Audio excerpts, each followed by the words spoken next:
সব যখন উড়ে যাবে আল্লাহ বলবে ইসরাফিল সিংহা ফু দিয়া দে। সৃষ্টি লগ্নের শুরু থেকে একটা ফুয়ের জন্য এখনো সিংহাটা মুখে লইয়া ইসরাফিল বৈশা রয়েছে। আল্লাহর একটা হুকুমের জন্য সিংহা লইয়া বৈশা রয়েছে।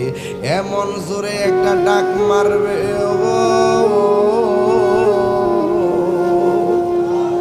কি বিকট আওয়াজ। এও আবার দিনের বেলা কিয়ামত হবে না, মাগরিবের নামাজের পর, মাগরিবের নামাজের টাইমে টাইমে, আসরের নামাজের পর, মাগরিবের টাইমে টাইমে আকাশটা অন্ধ করে ছেয়ে আসবে, পূর্ব দিকের সূর্য পশ্চিম দিকে উঠবে।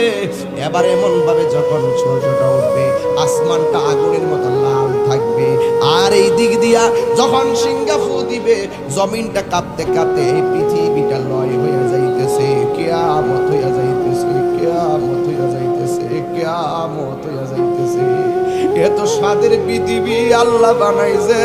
আল্লাহ বলে আল্লাযী খলাকাকা ফাসাওয়াকা ফাআদালাক ফি আই সূরাতিন মা শাআ রাক্কাবাক। আমি আল্লাহ এই পৃথিবীটাকে আমার মনের মতো কইরা বানাইছি। আমি আল্লাহ এই পৃথিবীটার মানুষগুলার আমি আল্লাহ নিজের হাত দিয়ে বানাইছি।